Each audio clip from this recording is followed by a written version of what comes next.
Everything we do, everything we create and share, it's all a form of communication, right? But what if we took that idea a little bit further? What if we started looking at all human interaction, from a mixtape you made for a crush to a powerful protest song, as just sending and receiving signals? So, to really wrap our heads around this, let's start with something beautifully nostalgic. Before we had streaming playlists, there was the mixtape. And it wasn't just some random collection of songs. Oh no, it was a snapshot, a Polaroid of a feeling, of a relationship, of one specific moment in time. So let's really lean into that idea. What if that mixtape, crafted with so much care, is just one kind of signal? What if a flirtatious conversation, a piece of art that moves you, or even a viral TikTok trend are all just different signals that we're constantly sending out into the world? All right, so let's start with maybe the most intimate signal of all. A message created for an audience of one. A direct line, from one person straight to another. I mean, making a mixtape was a real labor of love. We are talking hours of listening, timing the recordings just right to fit on a cassette tape. One creator even called it excruciating pain and patience. It was a physical gift of your time and your undivided attention. And the power of that signal was about so much more than just picking good songs. It was about telling a story. You were creating an emotional journey. You'd build a mood, and then bam, you'd hit them with what they called a radical left turn to keep them on their toes. A single song could just zap someone right back to a specific memory, a specific feeling. It was this incredibly powerful way of saying, hey, I see you, and I made this just for you.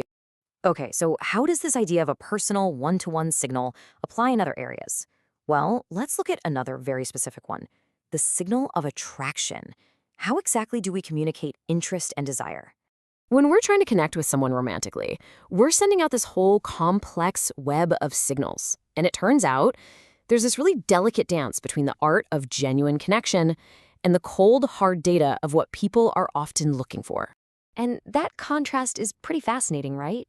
On one side, you've got the art of it all, being an ideal lover who makes someone feel like the most interesting person in the room just by asking follow-up questions. It's about a real connection. But then on the other side, you've got the science, psychological studies that show these clear patterns, like women statistically preferring older, higher-earning men, and men putting more value on youth and looks. They're two totally different signals at play. But what happens when these signals go dark, when they get twisted? Well, the same principles that build connection can be used for manipulation, a corrupted signal. Suddenly, the goal isn't connection anymore, it's control. A classic example is this idea of inconsistent reward. You call someone at 4 p.m. every single day for a week, you build a habit and expectation, and then you just stop. That inconsistency is designed to create a dependence. It's a signal meant to destabilize, not to build. Okay, so let's zoom out a bit. We've gone from the one-to-one signal of a mixtape to the one-to-one signal of attraction. Now, let's talk about the one-to-many signal, the artist broadcasting their truth out to the entire world. Some artists send a fiercely political signal. Gil Scott-Heron, he wasn't just making music. He was like a journalist with a beat. I mean, this line just perfectly nails the bitter irony of spending billions of dollars to put a man on the moon while people back on Earth can't even afford to pay their rent. That is a signal of protest. Then you have a totally different kind of broadcast. For a true master like Herbie Hancock, the signal isn't about protest, it's about service. He sees his music as a way to bring people together, to create a sense of peace and understanding on a global scale. It's a signal of unity. And then, then there's Sun Ra.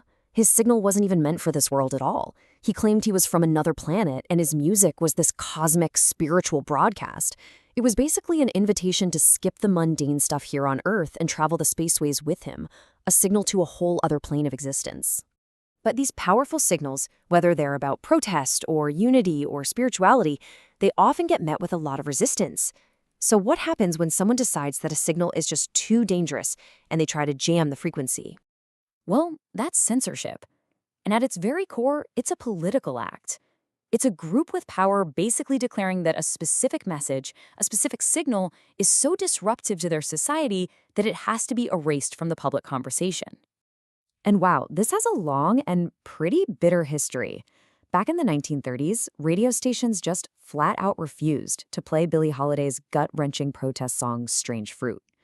In the 60s, the Doors got banned for life from The Ed Sullivan Show for daring to sing the word higher. And by 1990, It had escalated to the point where members of the rap group Two Live Crew were actually arrested after a judge declared their album legally obscene. One of the most lasting results of these culture wars was that black and white sticker, parental advisory, explicit content. But what was meant to inform parents quickly became its own kind of censorship. Major retailers like Walmart just refused to stock any album with that sticker, which effectively blocked that signal from a huge part of the country. And that brings us right up to today. The problem now isn't just about signals being blocked, it's about them being completely drowned out. In an age of infinite content, how do you even find a clear signal through all of that noise? We're living in an era of what some people are calling brain rot. You know that feeling, right? That numb, overstimulated, almost dizzy feeling you get from a relentless fire hose of algorithm-pushed content. It's bizarre, it's disjointed, and a lot of the time it feels totally meaningless. The intended signal just gets lost in a sea of static. And the scale is just staggering. I heard one music producer talking about how a single sound he created was used in over 700,000 separate TikTok videos. Just think about that for a second. One signal refracted into almost 1 million little echoes, creating this massive, chaotic cultural wave that just builds and then crashes in a matter of weeks.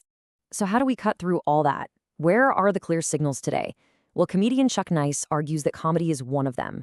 He says it's fundamentally a pursuit of truth.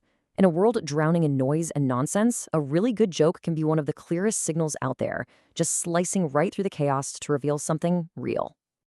Which really leaves us with this final thought. From the handcrafted mixtape to the global broadcast to the viral meme, we are all constantly sending signals. And in a world that is just overflowing with noise, the clarity, the intention, and the truth of the signals we choose to send out have never, ever mattered more. So what will yours be?